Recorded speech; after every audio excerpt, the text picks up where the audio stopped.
Alright, so I've had a little bit of time to try and settle down a bit after that disappointment midweek.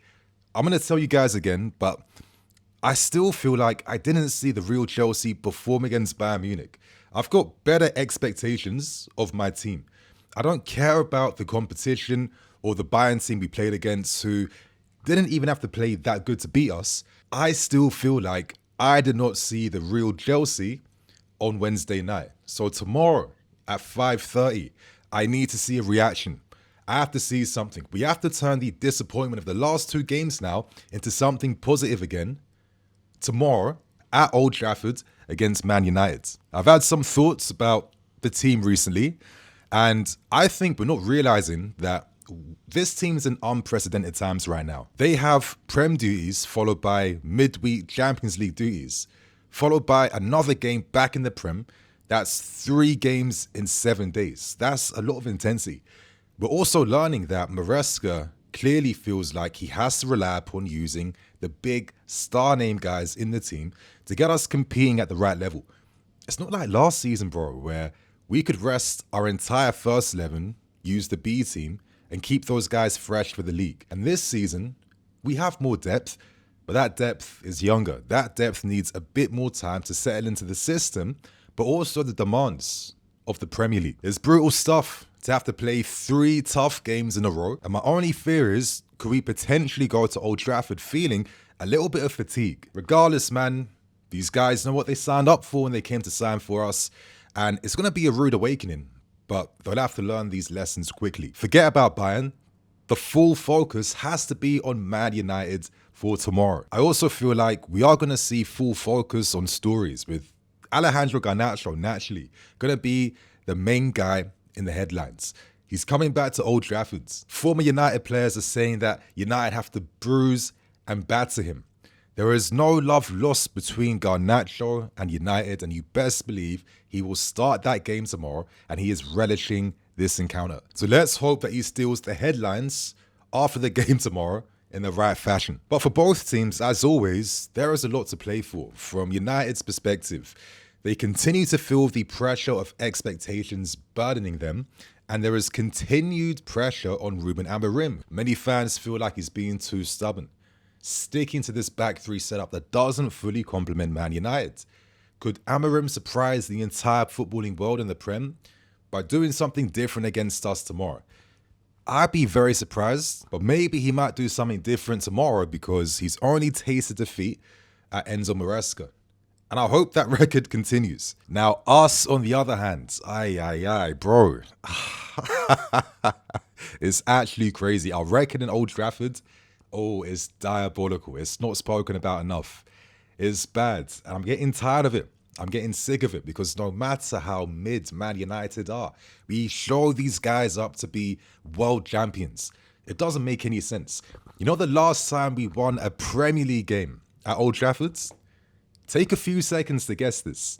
All right, time's up. Bro, it's back in 2013. The last win at Old Trafford came courtesy of an FA Cup game back in 2020. 5 and 12-year records where we're doing nothing against the United team that haven't really done anything since Sir Alex Ferguson left them. Now, on one hand, we are unbeaten against them now in the last 2-3 games. So we have something in our favour, but it's at Old Trafford where all the sense becomes nonsense. And if there's one thing that we've been consistently doing these last 2 games, that's been beating ourselves. So we're going to the stadium where we're notoriously beating ourselves on a consistent basis. So for this reason, this game will be decided by 2 people and 2 people only, and that is in Enzo Maresca and Ruben Amorim, because they need to get the decisions right. They will have to get the lineups correct. They will have to make sure they rotate in smart ways to keep the freshness there. They have to get the tactical plans right to ensure that they're both hurting each other's weaknesses and, of course, enhancing each other's strengths. And they have to ensure that they approach this game in the right manner, with the right positivity, because failure to do so can dramatically affect, I think, how both teams can perform in tomorrow's game. For myself, the approach has to be, let the wingers cook.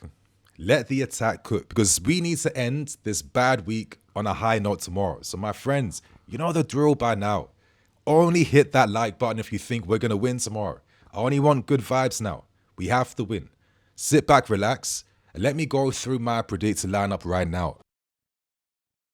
In terms of team news, we know that Lavia and Badiashile are training right now, and I'd expect them to get minutes against Lincoln to kind of like gradually reintegrate them back in the team. Outside of that, it's the same old story for long-term injury absentees, but we do know that Cole Palmer is fit and firing, as we saw on Wednesday. I'm going to warn you guys, I'm going for a pretty risky lineup with my prediction. I'm going to explain why. Don't be typing just yet, just hear me out, lads. And as you guys are seeing on screen, Joao Pedro up front and behind, Garnacho left side, Palmer in the middle, Esteval right inside, a pivot of Santos and Caicedo, and a defense of Cucurella, Hato, Chalobah, Reece James, and Robert Sanchez in goal. I'm going to explain to you why I've gone for this lineup, starting with the defense, because I put Hato in this team. It's a bit of a risky move. I get that, I respect that. But for myself, I'm going to bullet point these reasons. One bullet point.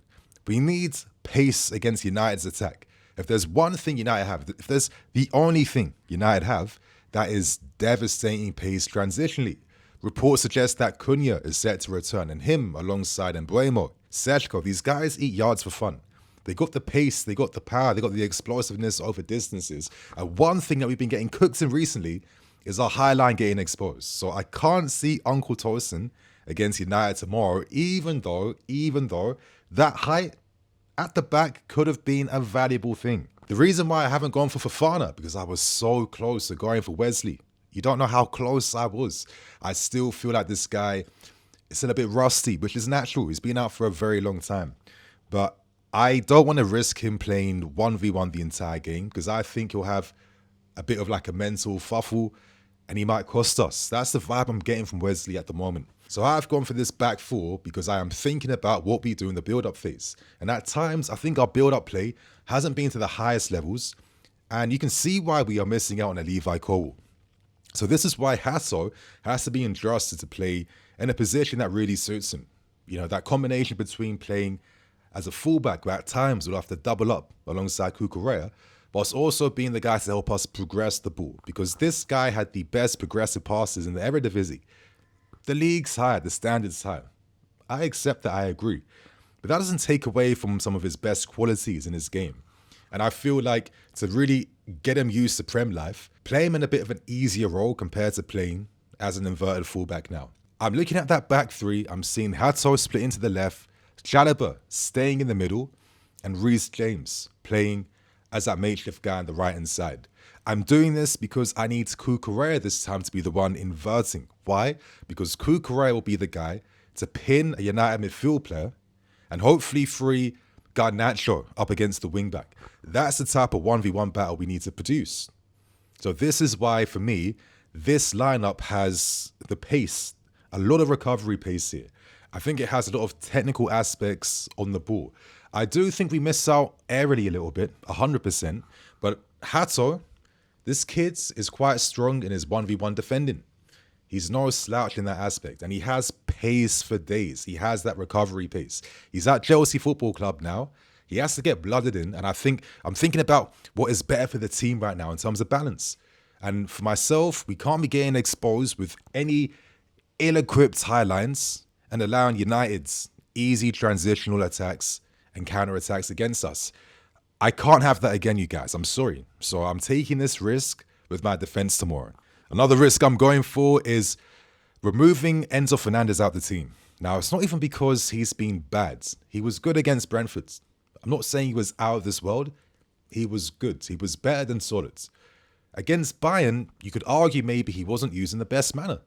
Could he not have done that Kimmich role against them, receiving from our defence, and at least getting more involved in the second phase? The guy touched the ball 17 times out of 21. That is no influence at all. I also think he's someone that's played a lot of football and can't afford to burn out. So Enzo, you will end the game, but I don't want to see you start. I will give this to Andre Santos. If you want to do the inverted thing, Santos can be the guy to push up. But ideally, with how I'm seeing things, not that I normally agree with this, but I think this time I might just go for Cucurella to be that attacky mid guy, playing the inverted role. so Santos and Caicedo can be deeper.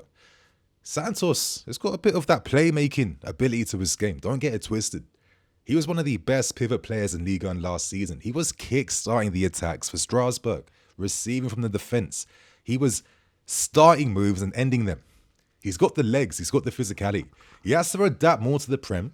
We aren't seeing peak Santos yet. Do not get it twisted. Give him a few more months. See him in 2026. You'll see a lot more then. But in the meantime, yeah, I don't want to be blooding the same old tire legs against Man United, yeah? Let's have some freshness. Let's have some guys who want to take an opportunity. They want to announce themselves, yeah? Let's win that midfield battle completely. Him and Caicedo, I think that's important.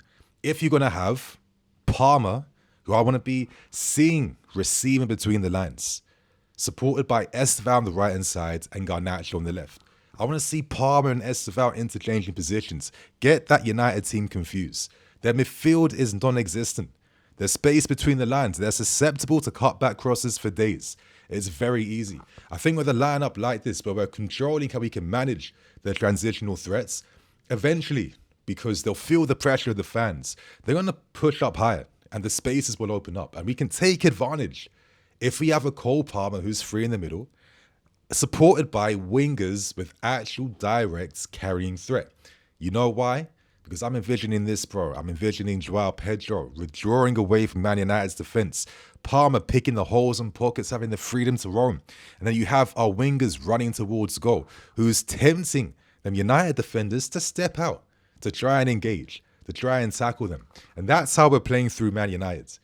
I don't want this to be a game where we're just respecting them too much. Like, we've been doing this for years, bro. That's why we haven't beaten them in the league since 2017. What is there to respect? No one's respecting them right now. Maresca, do not make that mistake of over-respecting. We did that against Bayern. I thought we was a shell of ourselves, yeah, an absolute shell of ourselves. That wasn't the real Chelsea. Tomorrow, Maresca, play with some balls now. We spent millions on a brand new attack for the third, fourth consecutive window. Yeah, let these guys cook now. Garnacho left side, Esteval right. Let's go for Man United. So that is my predicted lineup out the way. Share your thoughts and opinions below. So, to end things with my prediction for tomorrow, I'm giving all this talk, yeah? I'm getting everyone gassed and hyped up. I'm putting the expectations and demanding a result tomorrow. But on one hand, I thought to myself, yeah, you know, if I got every prediction right over the last 3 years, we would have been unbeaten in 3 consecutive seasons. And we'd have like 105 points every year. I need to switch things up this season. And personally, I think with how we have things going against us a little bit at the moment, I think the Lincoln game will be the reset we need to give more rest and legs. And I think we're going to suffer yet again no victory at Old Trafford. So I'm going for a draw tomorrow. I'm going for a 2-2 draw. I just feel like we'll end up costing the game in some capacity. And I just can't shake this feeling off. So that's my prediction. Leave your predictions below and your lineups, my friends. Thank you for watching, and I will catch you guys on match day tomorrow. Up the chelse. Cool.